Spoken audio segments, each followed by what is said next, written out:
Malaysian 370, contact Ho Chi Minh 120.9. What was the last thing he said to you? I want you to keep my wedding ring and watch. And I said, oh, don't be stupid, you know, you're going to be fine.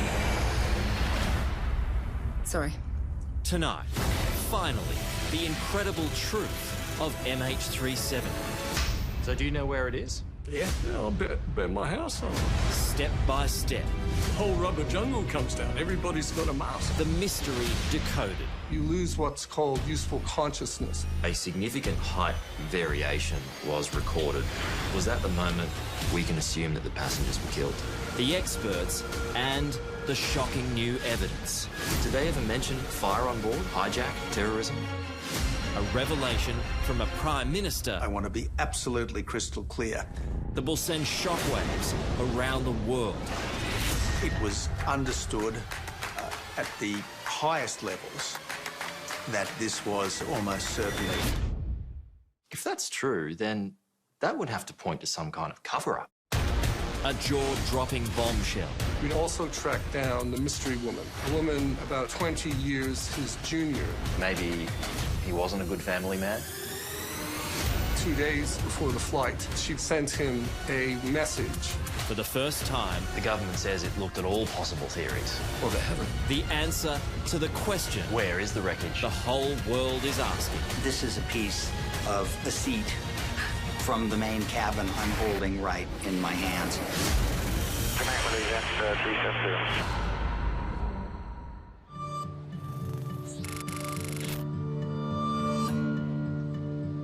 In the history of aviation, there's never been a mystery like Malaysia Airlines Flight 370.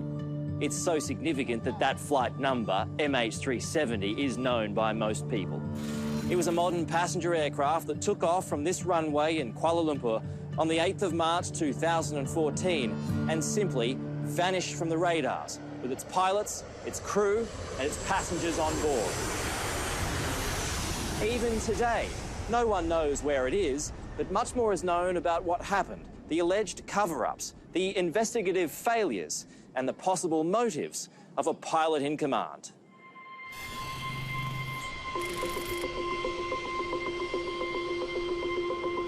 It's a balmy evening with a moonlit, cloudless sky, and it's business as usual at Kuala Lumpur International Airport. Nothing seems out of the ordinary.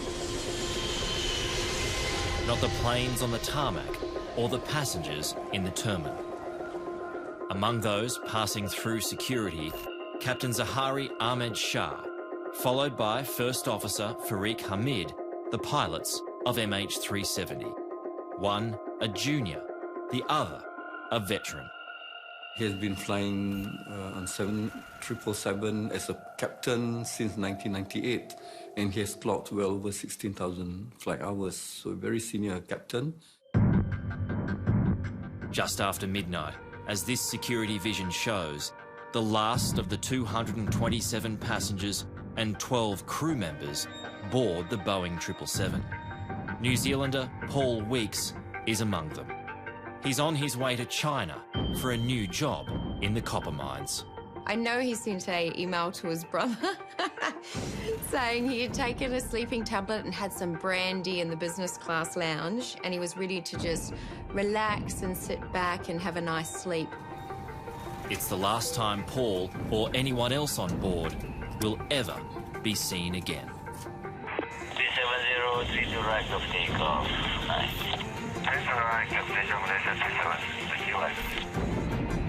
At 12:42 in the morning, local time, Malaysia Airlines Flight 370 leaves the runway.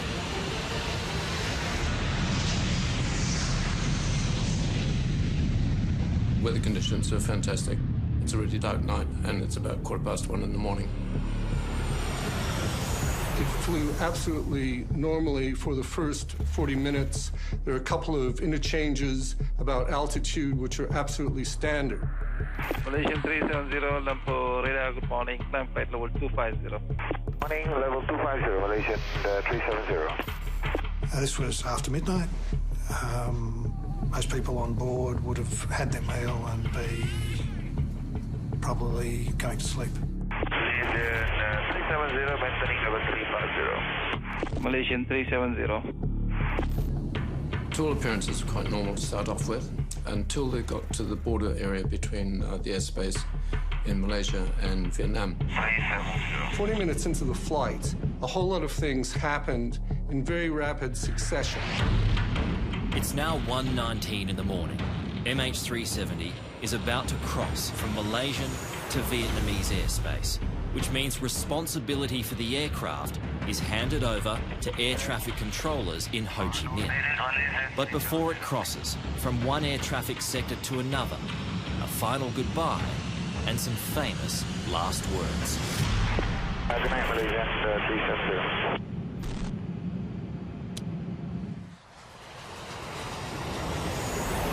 Good night, Malaysia 370 were the last words heard from anyone on that flight. And at the same time, the plane disappeared from radar screens. It's 2:30 in the morning, an hour after the plane disappears, and an urgent call is made to the crisis coordinator of Malaysia Airlines. The ops manager told me that we have lost contact with MH370.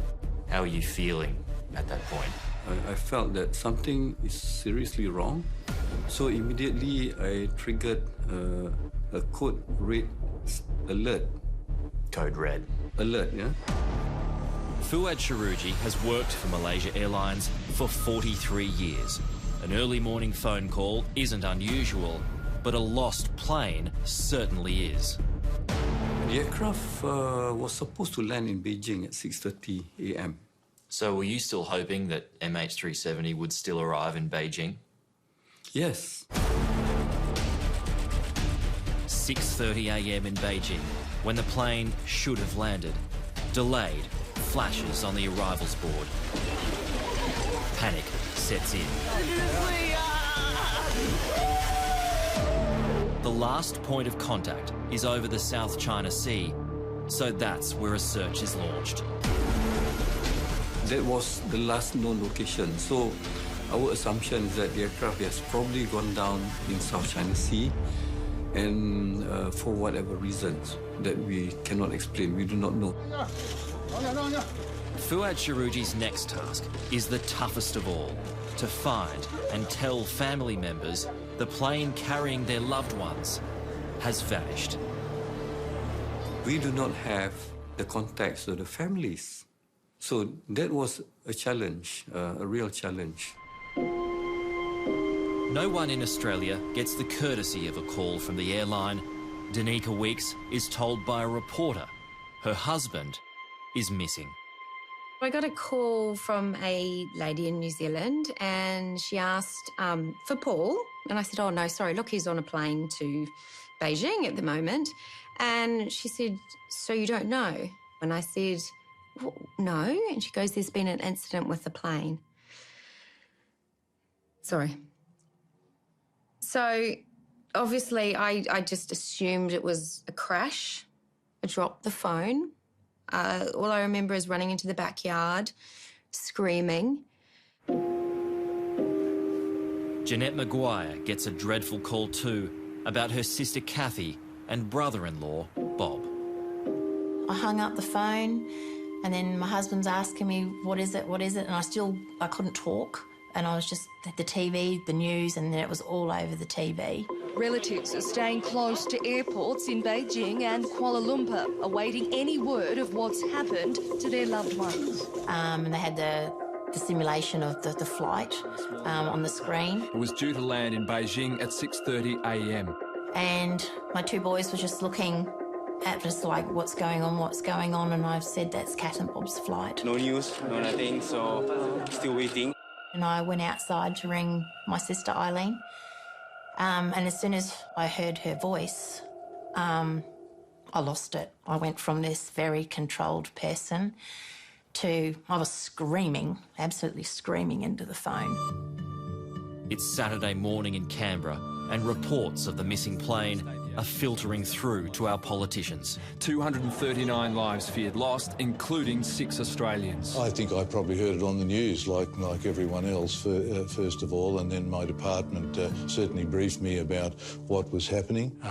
It was reported as disappearing between Kuala Lumpur and Beijing. And I thought, well, that's strange.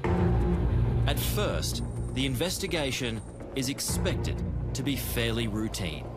There's been several cases of aircraft going down over water.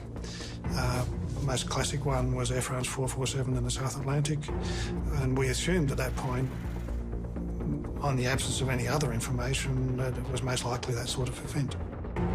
Australia's Prime Minister at the time is Tony Abbott. I rang the Malaysian Prime Minister and I offered Australian assistance. At that stage, we thought that the plane had disappeared somewhere in the South China Sea. There are sightings of oil slicks off Vietnam and possible floating debris, but all prove false. We have not found any wreckage, no wreckage whatsoever. Warren Truss is Tony Abbott's deputy and Transport Minister. Australia immediately deployed resources to assist with the search in the waters near Vietnam, and we were a part of something like 30 nations involved in that search in those early days. The search finds nothing because MH370 isn't in the South China Sea. Primary radar records and Air Force data reveal when communication is lost, the plane turns back to Malaysia and flies for several more hours. We are ending our operations in South China Sea and reassessing the redeployment of our assets. When MH370 crosses from Malaysian to Vietnamese airspace, there is a catalogue of errors by air traffic controllers from both countries that coincide with some very deliberate actions in the air. The transponder was turned off, ACARS was turned off. All the communication equipment was turned off so that the aircraft went dark. That means you're not visible on civilian radar. And essentially, if you're not visible on civilian radar, nobody can see where you are. And that caused a great deal of confusion and panic among the controllers in Vietnam and Malaysia. Air traffic controllers in Ho Chi Minh should have made contact with the plane within 5 minutes of MH370 crossing into its airspace. It takes 20 minutes before they act. No one's monitoring in a live fashion the primary radar screens. Everyone's asleep on the ball. In fact, it turned out that the Thai air traffic controllers were paying attention, saw this aircraft, but thought, oh, well, it looks like it's going back into Malaysia, and decided it was Malaysia's responsibility. So if it was a deliberate tactic, that tactic worked. It confused the two countries' air traffic controllers. 2 minutes after communication is lost, MH370 takes a 40-degree turn to the right and then banks left with a long and deliberate 180-degree turn, meaning the plane tracks almost directly back across the Malay Peninsula. Manoeuvres only someone flying the aircraft can implement. To achieve that turn, the aircraft could not be used to be flown on the automatics of the aircraft. So you'd have to take the autopilot out. The autopilot would have flown itself to its programmed destination, Beijing. It didn't. Someone reprogrammed the flight management system computers. Data shows once the plane flies across the Malay Peninsula, it turns around the island of Penang, flies up the Malacca Strait and across the Andaman Sea. It's even seen on military radar, but no one acts. The military radar spotted the plane, but they assumed that it was a friendly aircraft. And that was the reason that they did not do anything about it. Are you happy with that excuse? No. What should they have done? Well, they should at least should have checked with the civilian, Department of Civil Aviation. But what could they have done? The least they could do is to intercept the flight and to find out what happened to this flight.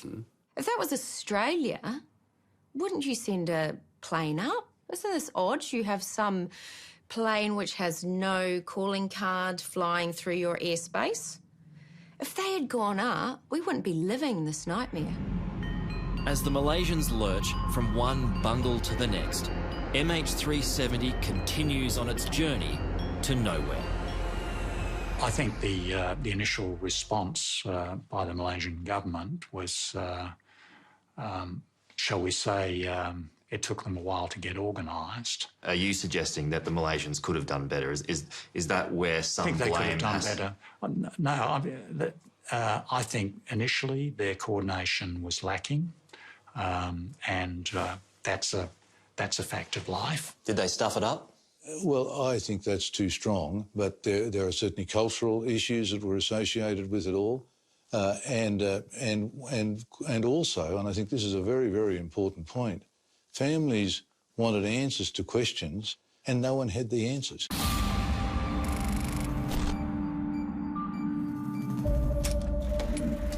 When MH370 first disappears, terrorism is immediately suspected. But could it be one of the pilots or one of the passengers? In the government's official report, it referred to the potential of a third party being involved. What was the third party, or who was the third party? The third party could be anyone else apart from the crew who actually entered the cockpit and took control of the aircraft. What do you think the chances are of that? Well, there is, again, another probability. There is a possibility that it can happen. This idea is seriously considered. There are 2 Iranian citizens travelling on false passports. But that possibility is discounted by experienced pilot Byron Bailey. Well, you're saying in that 2 minutes from when the captain said goodnight, we'd had to get past the cabin crew, through a locked reinforced door, overpower the pilots, remove a pilot from his seat, get in the seat, turn everything off, and then commence a manually flown turn. And he would have to have been a very, very experienced Boeing 777 pilot to do that, all within 2 minutes. Not possible. Not possible.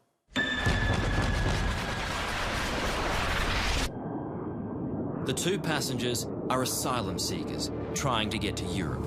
They have no motivation or the experience to carry out such a deadly plan. And while pilot Captain Zahari has political links, no group has ever claimed responsibility for the tragedy. It's highly unlikely to have been a terrorist event. The nature of terrorism is such that terrorists will claim credit for these sorts of things because creating terror in the minds of the public is the key objective. No one has claimed any credit, no terrorist organisation. If it had been an individual terrorist who had planned this and executed it, then they would have left behind some sort of evidence pointing to this. Otherwise, it's pointless. The search is expanded to cover the east and west of the Malay Peninsula, and the focus shifts to a potential fire.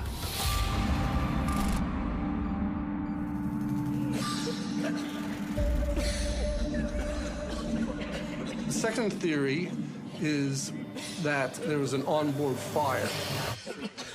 The captain made some attempts in this partly burnt out cockpit to try to fly it, but some controls were burnt out, the communication systems were burnt out, and he tried going this way, that way, but eventually he ran out of oxygen or just decided that the case was lost and turned the aircraft south, where he knew when it crashed no one was going to be hurt on the ground. So it was a noble attempt to move the plane away from land. That's right. So that only those on board would have died. That's right. On the 2nd of September 1998, Swiss Air Flight 111 crashed into the Atlantic Ocean off Nova Scotia. Gee, hard to believe that's all that's left of a seat, huh? It was brought down by a fire which started in the cockpit and rapidly spread until the aircraft lost control. All 229 people on board were killed on impact. It wasn't anything anywhere near recognizable as a flap or a flaperon in that crash. It was just millions of small bits. In their own unfolding crisis, Malaysia Airlines considers the possibility of a fire on board MH370. Maybe the plane is continuing as a so-called ghost flight with nobody at the controls. I believe that there was fire on board the aircraft would have gone down. I completely rule out that theory.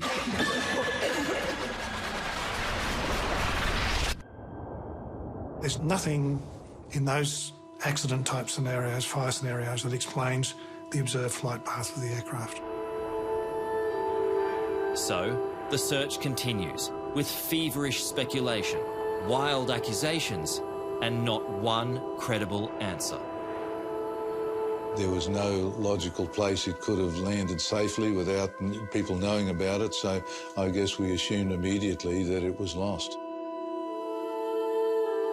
The idea that more than 200 people have just disappeared, literally disappeared off the face of the earth, it's haunting, absolutely haunting. Coming up.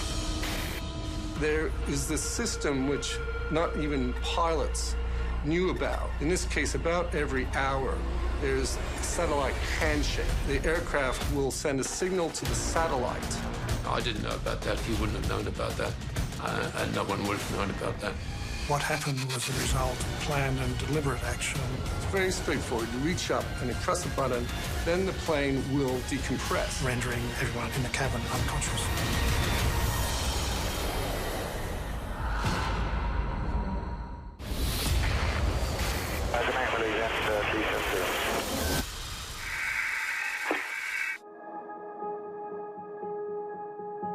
Danica Weeks was lucky in love. She was a young traveller out for adventure when she met Paul, the man of her dreams. He was an amazing man, extremely intelligent, tough. He was from the New Zealand Army. We met in the Hofbrau house at Munich Beer Fest, moved in 2 weeks later, and look, it was love straight off the bat. It may have been a whirlwind romance, but it led to a wedding and 2 little boys. Paul and Danica were together for 14 years. I'd like you all now to raise your glasses and join me in a toast to my beautiful bride, Danica. They had planned on celebrating their 10th wedding anniversary by watching this video. It was one of their many plans that would never happen. We had plans that we were going to live down the road from the boys when they were older, whether they liked it or not. And all these plans we had, and he had this amazing job, and life was good for us. It was really good. He was an incredible man. You moved in quickly. What was it about him that struck you that you thought, well, this guy's a keeper? Oh, everything about him just drew me to him. Incredible man, beautiful family man too. I knew he'd be amazing with children, and he was with the boys.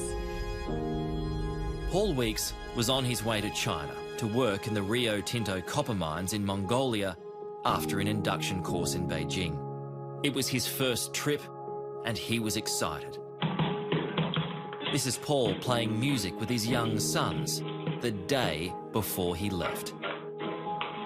Like before he left, we were sitting outside having a glass of red wine together in Perth, and he said to me, I am so happy right now. He said, I have you, I have the boys, I have this amazing job that's ahead of me. He was so excited, and that's the one thing I hold on to. Paul would still be alive if he caught the plane he was supposed to. Fate dealt a cruel hand after a late flight change. At first, he was booked on Cathay Pacific, and it was only a day and a half before he got on the flight that it changed to Malaysian Airlines. What was the last thing he said to you? when he was heading off to Mongolia, he said, look, I can't wear my wedding ring and watch on site. Obviously, they're not allowed to, working with big machinery. And he said, so I want you to keep my wedding ring and watch and give the ring to the first son that gets married and the watch to the second son. And I said, oh, don't be stupid. You know, you're going to be fine. You'll go there, come back. On the 8th of March 2014, MH370 disappears. It triggers one of the biggest searches in history, from the South China Sea to the Andaman Sea, a search that's about to expand into uncharted territory, thanks to an unknown satellite. I didn't know about that. He wouldn't have known about that, and no one would have known about that. There is this system which not even pilots knew about until MH370, which is that although he turned off all these systems he could turn off, there's one which emits via satellite data from engine performance. And the way it works is that, in this case, about every hour, there's a satellite handshake. The aircraft will send a signal to the satellite with data on it, and the satellite will respond, but then transfer that data to a ground station. In this case, it was actually in Perth in Western Australia.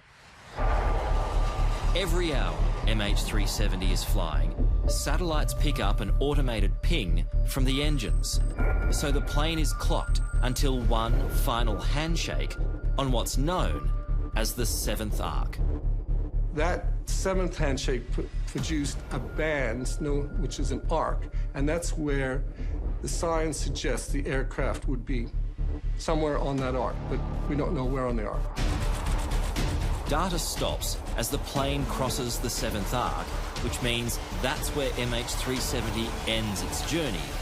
It's run out of fuel. The wreckage is in the southern Indian Ocean, a few thousand kilometres off the coast of Perth, so Australia's involvement scales up dramatically. Australia had responsibility for that search and rescue area, and so we were asked to lead in the search. We had several ships, we had several planes, and we maintained that intensity for several weeks. Looking at an area approximately 1,500 miles to the west. And obviously Australia put upwards of $100 million into all of this, even though we were by no means the majority nation in terms of those who were lost. The search covers 120,000 square kilometres, some of the most inhospitable and unexplored terrain on the planet. It's a very stormy part of the ocean. The seas that the search ships were dealing with were at times up to 15-metre swells. We're talking about an area of the Indian Ocean that's of the order of 4 to 6 kilometres of depth. The ocean floor itself is uneven, hills, mountains, valleys, extinct volcanoes, major fault lines, and all of this obviously in the dark. 21 aircraft and 19 ships are dispatched to the area using highly advanced underwater sonar equipment. If there is anything down there, we will find it. We owe it to the families of those people to do no less. It becomes the biggest search in history, and it needs an experienced coordinator. A call is made to Sir Angus Houston. I spent my whole life looking for people who were lost from time to time, so I said yes. I didn't hesitate.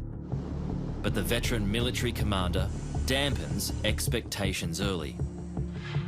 I didn't see how we could possibly find it, given the information that was available at that stage. If we look at Air France 447, the last known position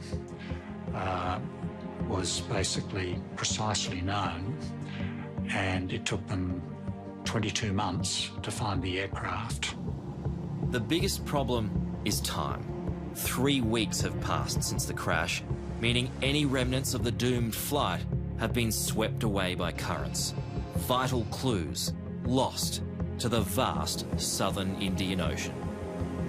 In a visual search, your best chance of finding anything is in the first 12 to 16 days. And we were well past that point. So visually, we were in a very challenging situation. Debris is spotted, but it's not from MH370. Then, a breakthrough.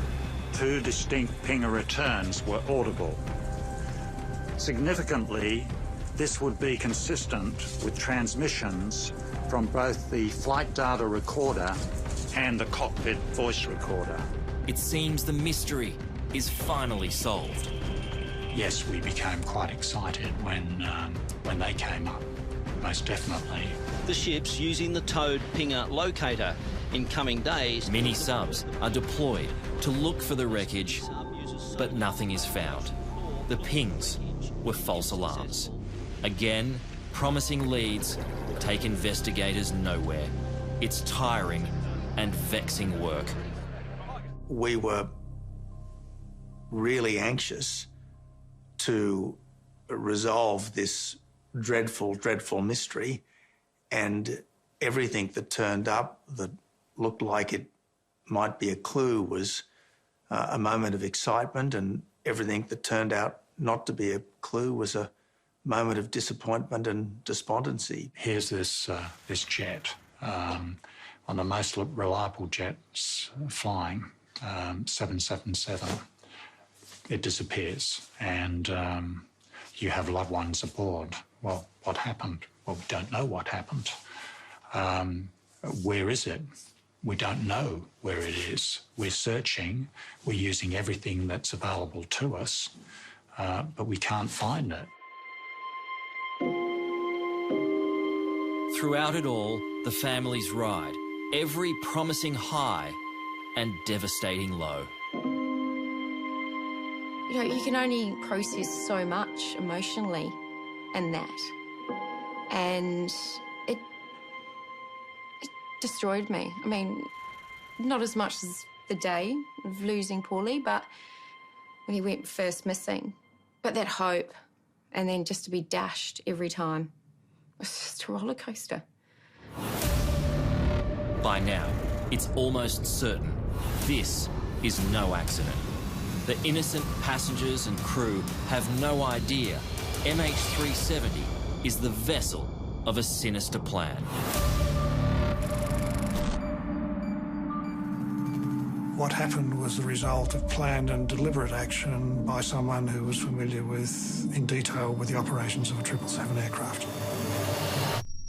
There was no one in the cabin who had the ability or experience to fly the aeroplane. So then you have to look at the flight deck, and you would say that the only person who had the ability to do that and the authority to do it would be the captain. The plan started with a communication shutdown, a manual turnback, and then cabin depressurization. It's very straightforward. You reach up and you press a button, and that will mean that the compression, which comes from power from the engines, is switched off. Then the plane will decompress. The aim of such a move is usually to extinguish a fire, but in this case, to neutralize everyone outside the cockpit. I have no basis for disagreeing that if this was a planned event, that there would have been an attempt to find some way of rendering everyone in the cabin unconscious.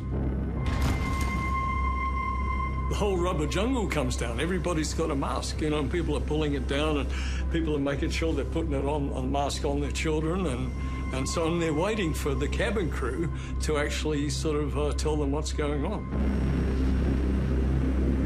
What passengers wouldn't have known is they each had about 12 minutes of oxygen, ordinarily enough air to survive on, while the plane drops to an altitude where they could breathe normally again. But on MH370, military radar discovered the plane actually increased its altitude, so passengers quickly ran out of air.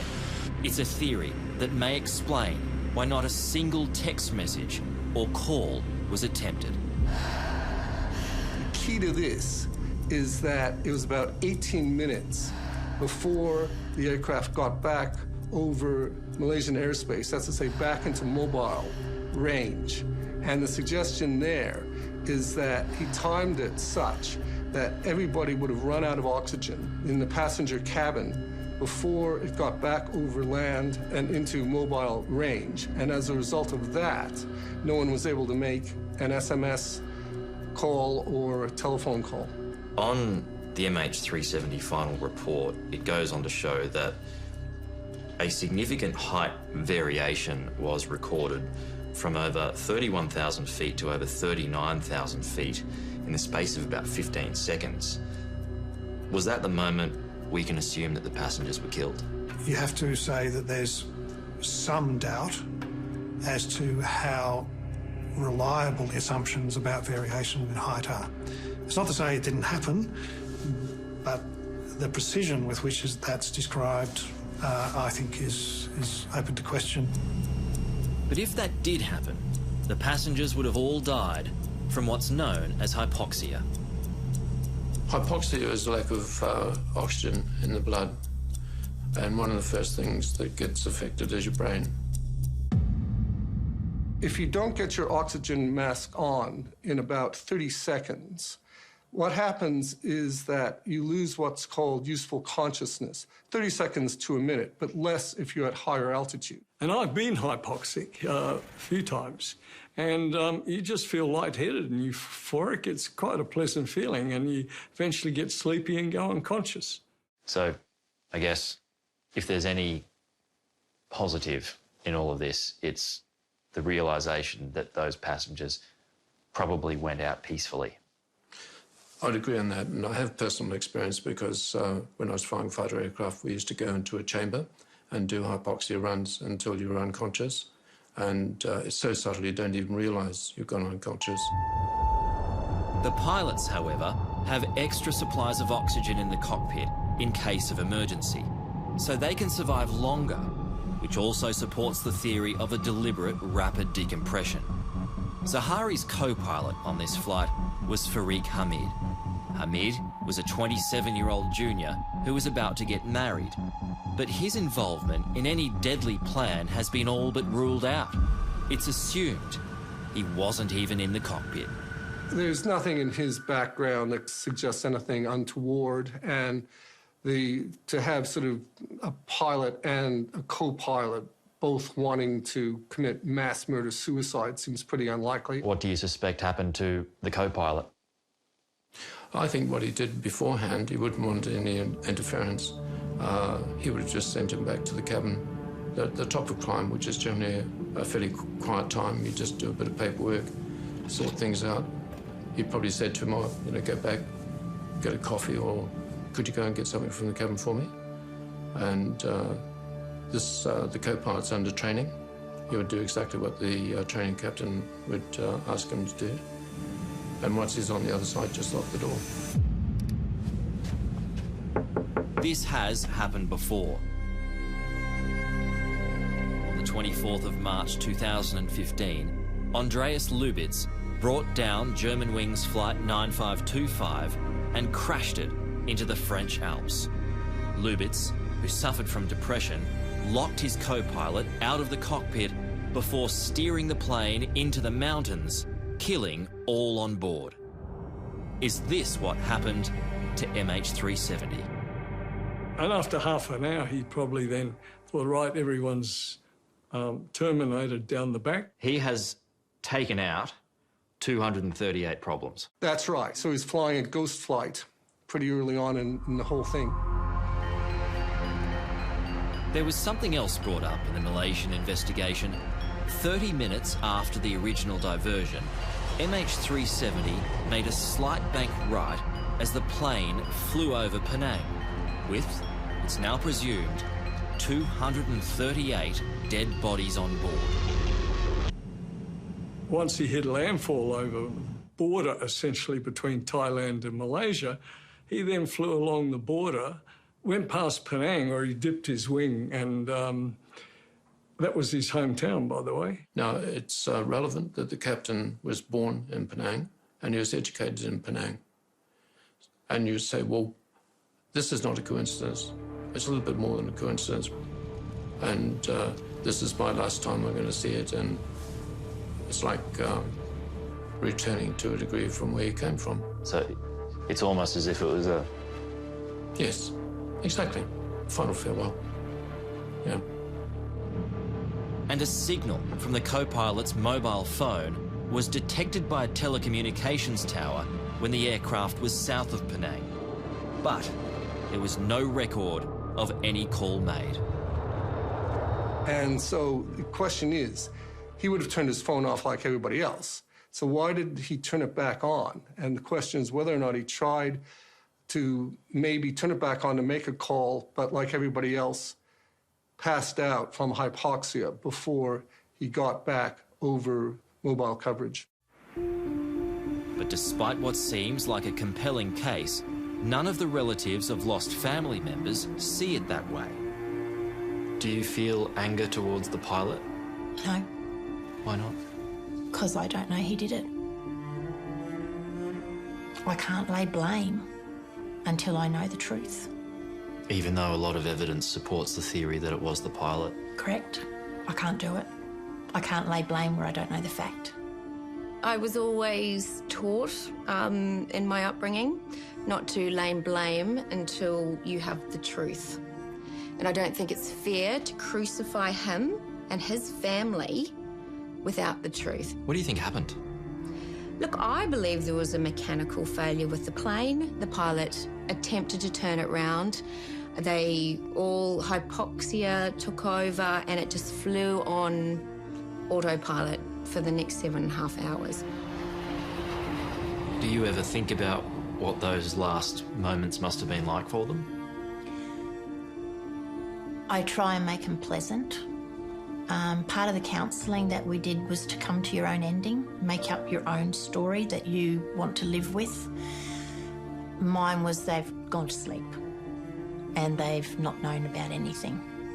I think they're aware of the tragedy that happened around them. Something happened, they're aware of that, but for me the ending is they've gone to sleep. Coming up.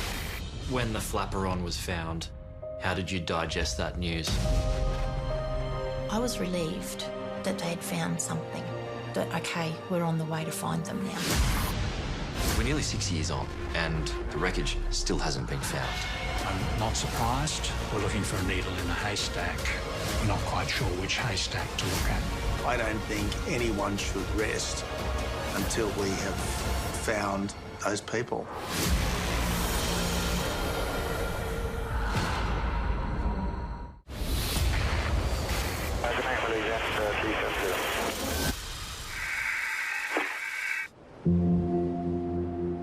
Almost 6 years on, and the secrets that surround the disappearance of MH370 lay buried somewhere at the bottom of the vast, wild, southern Indian Ocean. That was our last Christmas with them, so that's Christmas 2013. Leaving Jeanette Maguire still seeking answers to where her sister Kathy and her brother-in-law Bob are. That's probably pretty recent. That's at their house. Can you tell me about Kathy?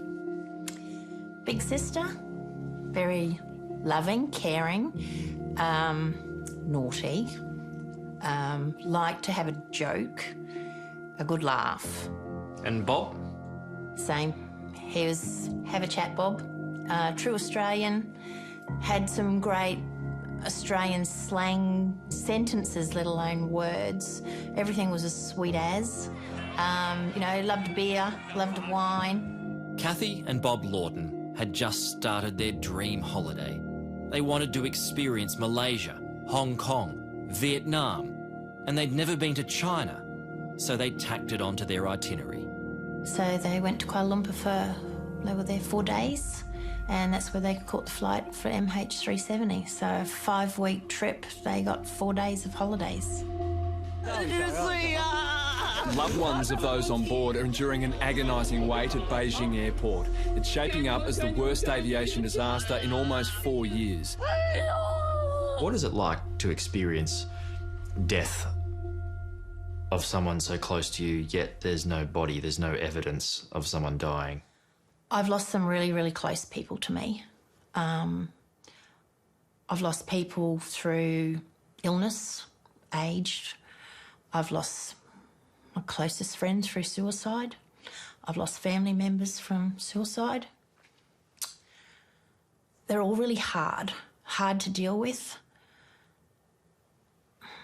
But not having a body that you can say goodbye to is the hardest thing I think I've ever gone through. It eats at you constantly. I'm still here, going through this. Nobody, I know they're not coming home. I know within my own heart they're not coming home. But I've got nothing. I've got nothing to walk away from. I've got no final goodbyes. I've got no bodies in a casket that I can say goodbye to. Things got even worse for Jeanette Maguire and her family at a memorial 3 months later. That night, my dad got taken to hospital and he went from a very healthy 79-year-old man, fit, healthy, to having heart failure and kidney failure. And it was all from the shock.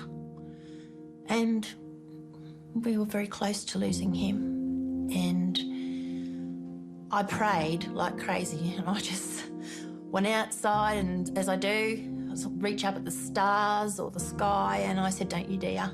Don't you dare take him as well. Don't you dare. And they didn't, thank you.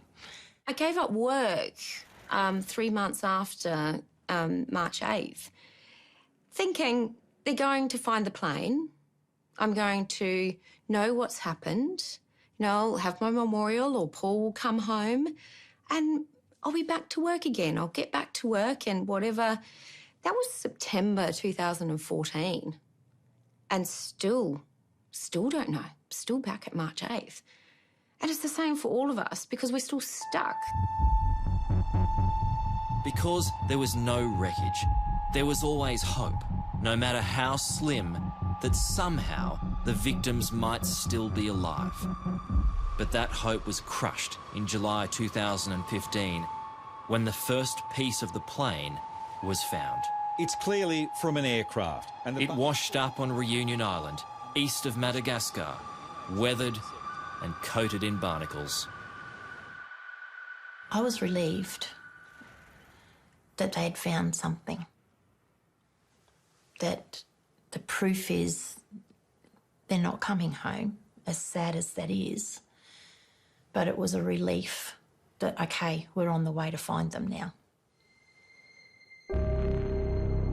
That relief was short-lived. Very little else was ever found.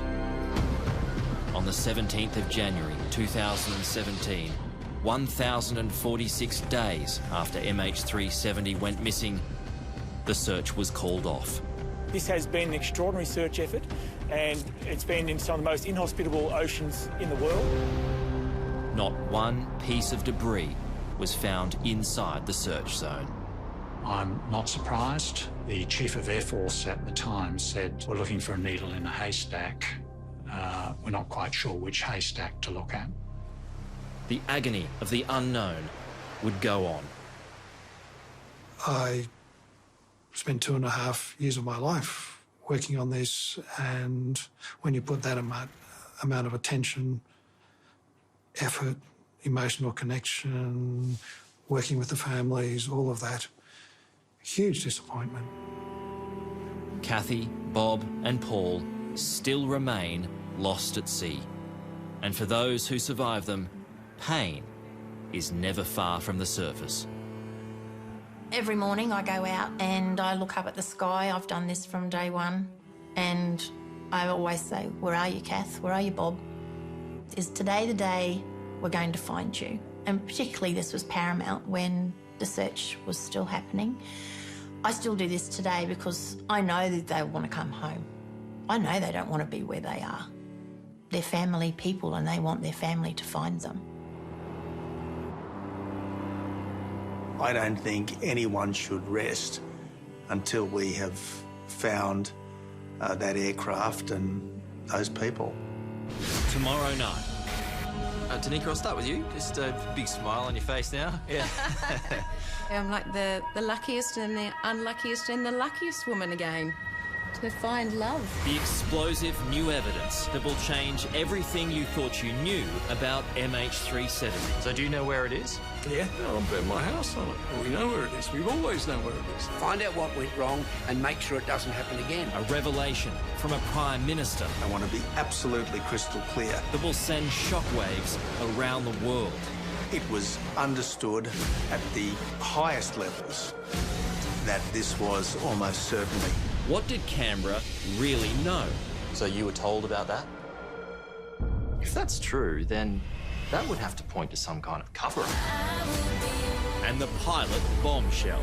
We'd also tracked down the mystery woman, a woman about 20 years his junior. Maybe he wasn't a good family man? 2 days before the flight, she'd sent him a message. The government says it looked at all possible theories. Well, they haven't. Where is the wreckage? Let's get out and explore it. Tomorrow night, finally, the answer to aviation's greatest mystery will be revealed.